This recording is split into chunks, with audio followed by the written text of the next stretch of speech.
ACL surgery के बाद भी घुटने में सूजन नहीं जा रही है। इस वीडियो में हम बताएंगे कि क्यों ऐसा होता है और उसे कैसे ठीक करें। नमस्कार दोस्तों, मेरा नाम डॉक्टर संदीप सिंह है और आप देख रहे हैं मेरा YouTube channel doctor Sandeep Singh official. दोस्तों, जब भी आपकी एसीएल सर्जरी होती है तो उसके अंदर रिहैबिलिटेशन स्टार्ट कर दिया जाता है, फिजियोथेरेपी स्टार्ट हो जाता है।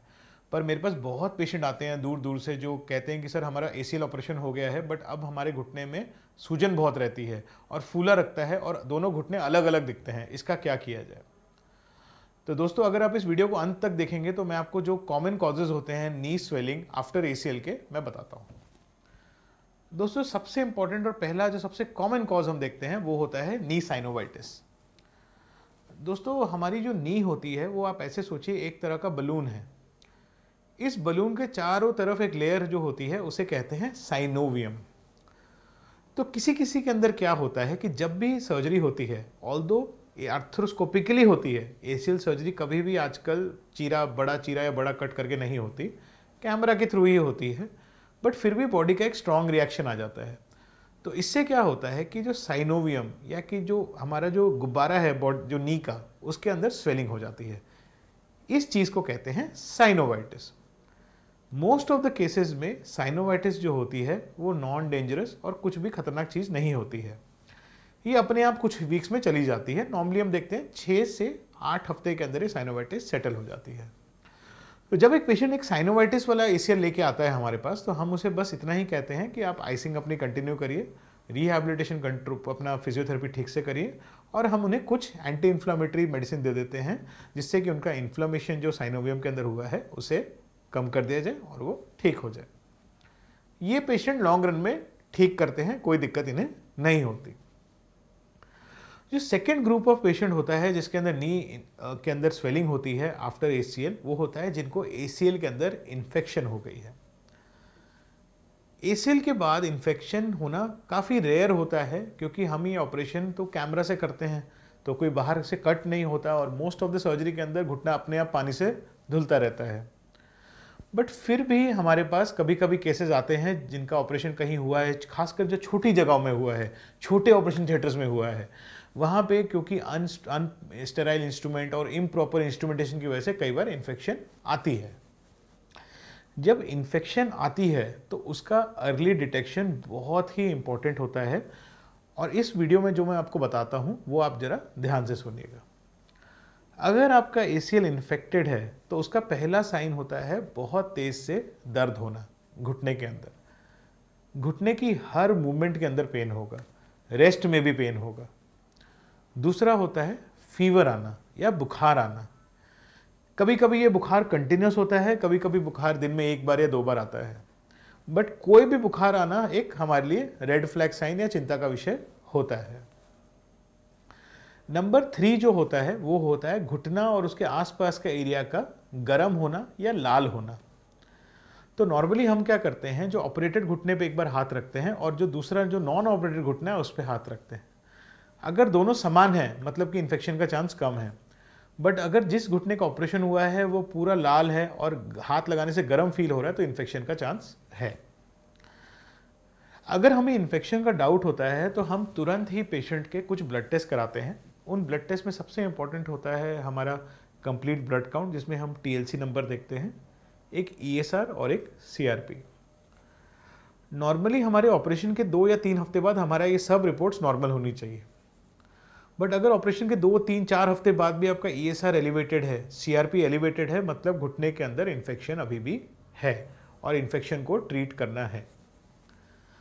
दोस्तों, कई बार हम डर के फिर एक सर्जरी हो जाएगी इसके चक्कर में हम इन्फेक्शन को दबा के रह जाते हैं और उससे बहुत नुकसान होता है। नुकसान ये होता है कि अगर हमने इम्प्रॉपर ट्रीटमेंट किया इन्फेक्शन का और उसे जल्दी नहीं पकड़ा तो जो हमने अंदर एसीएल ग्राफ्ट लगाया है वो ग्राफ्ट भी नष्ट होने का चांस रहता है और इन कंडीशंस में हमारी जो बोन है, हड्डियां हैं, उनके ऊपर भी प्रभाव पड़ता है, जिससे कि बहुत कॉम्प्लिकेटेड सिचुएशन आ जाती है जिसे हम नहीं जाना चाहते। अगर एसीएल का इन्फेक्शन अर्ली डिटेक्ट हो गया है तो हम तुरंत ही उसे घुटने को धो देते हैं और धो के अंदर एक एंटीबायोटिक डाल देते हैं। हम देखते हैं कि अगर अर्ली डिटेक्शन हुआ है और हमने घुटने को अच्छे से धो के अंदर एंटीबायोटिक डाल दिया तो वो एसीएल का जो ग्राफ्ट है वो भी रिटेन हो जाता है, मतलब जो आपका ऑपरेशन, जो ग्राफ्ट हमने जो पर्पस से किया था वो रीज़न ख़राब नहीं होता। और उसके साथ में हम कुछ एंटीबायोटिक देते हैं जिससे कि इन्फेक्शन सेटल हो जाए।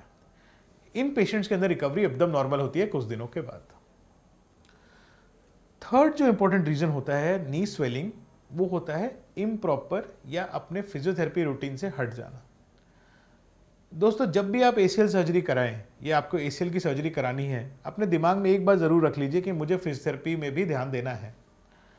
जब मेरे पास कोई भी पेशेंट आता है एसीएल की सर्जरी करवाने के लिए, मैं उन्हें पहले ही बोल देता हूं कि जितना इंपॉर्टेंट मैं फिजियोथेरेपी को मानता हूं उतना इंपॉर्टेंट सर्जरी को मानता हूं। क्योंकि अगर सर्जरी ठीक से हुई है और फिजियोथेरेपी ठीक से नहीं हुई तो सर्जरी का कोई फ़ायदा नहीं। तो आपको मेंटली प्रिपेयर्ड होना है कि अगले 6 हफ्ते 2 महीने तक डॉक्टर जैसे कहते हैं वैसे आपको फिजियोथेरेपी लग के करना है। फिजियोथेरेपी का मतलब ये नहीं कि आपको रोज हॉस्पिटल आके फिजियोथेरेपी करनी है। हम शायद 2 हफ्ते या 3 हफ्ते में एक बार पेशेंट को देखते हैं, बट आपकी जो फिजियोथेरेपी गाइडेंस है, जो आपको हम चार्ट्स देते हैं, उन्हें कंटिन्यूसली फॉलो करना है और अगर कोई दिक्कत होती है तो रिपोर्ट करना है वापस डॉक्टर को। दोस्तों, कई बार मेरे पास पेशेंट आते हैं जिनका कहीं और एसीएल हुआ होता है और 1 साल हो गया होता है पर घुटने में अभी तक सूजन है। हमें देख के पता चलता है कि दोनों घुटने अलग हैं, जिसमें ऑपरेशन हुआ है और जो नॉर्मल घुटना है उसमें अलग दिखता है, उस शेप ही अलग हो जाता है घुटने का। उसका मेन रीजन रहता है जो घुटने का टॉप का मसल यानी कि जो क्वाड्रिसेप्स मसल, उसका वेस्टिंग और नी के अंदर एफ्यूजन।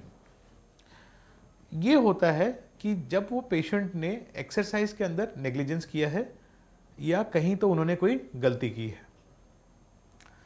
इस सिचुएशन से बाहर आने के लिए हमें कई बार फिर से सर्जरी करके उनके जो घुटने के अंदर फाइब्रोसिस हो रखी है उसे खोलना पड़ता है। ऑल्दो वो ठीक हो जाता है उसके बाद, पर हम चाहते हैं कि हमारे पेशेंट उस स्टेज तक कभी पहुंचे ही ना। तो हमारा तो एक बहुत रिजिड और स्ट्रिक्ट प्रोटोकॉल है कि फिजियोथेरेपी के बाद हमें एक बार पेशेंट को हर 2-3 हफ्ते में दिखाना होता है ताकि हम अपनी आंखों से देख सकें कि फिजियोथेरेपी ठीक से हो रही है कि नहीं। क्योंकि अगर फिजियोथेरेपी ठीक से हुई है तो ऑपरेशन के 3 से 4 महीने बाद आप वापस से दौड़ना वगैरह स्टार्ट कर सकते हैं। बट अगर फिजियोथेरेपी नहीं ठीक से हुई तो आप 1 साल बाद भी वो एक सूजा हुआ फूला हुआ घुटना लेके स्ट्रगल करेंगे। तो दोस्तों, ऑपरेशन जब होना है तो फिजियोथेरेपी पे भी उतना ही इंपॉर्टेंस देना है। फोर्थ जो सबसे इंपॉर्टेंट रीजन होता है नी स्वेलिंग का आफ्टर सर्जरी इज जस्ट कि हमारी जो नी की जो बॉडी है वो अपने आप को हील कर रही है। बॉडी के अंदर ब्लड फ्लो उस एरिया के अंदर इंक्रीज्ड है, इसलिए वो बॉडी अब थोड़ा सा सूजन लग रहा है। इसके अंदर सारे ब्लड टेस्ट नॉर्मल होते हैं, कोई साइनोवाइटिस फील नहीं होती और फिजियोथेरेपी भी ठीक चल रही होती है। इस कंडीशन में हम बस वॉचफुली उसे इग्नोर करते हैं क्योंकि ये अपने आप 2 महीने में ठीक हो जाता है। तो दोस्तों, अगर आपकी एसीएल सर्जरी होने वाली है या हो चुकी है या होने के बाद भी सूजन है तो जो मैंने इस वीडियो में बोला उन चीज़ों पे ध्यान दीजिएगा। अगर इन्फेक्शन का डाउट है तो तुरंत दिखाइए। साइनोवाइटिस का डाउट है तो किसी डॉक्टर के पास जाके एंटी इन्फ्लेमेटरी स्टार्ट करिए। फिजियोथेरेपी अगर ढीली चल रही है तो फिजियोथेरेपी प्रॉपरली एक बार दिखाइए और अच्छे डॉक्टर को दिखाइए। नंबर 4, अगर ये सब चीज़ें नेगेटिव है तो बस एक नॉर्मल एफ्यूजन है, उसके लिए बस वेट एंड वॉच करिए, अपने आप ये ठीक हो जाएगी।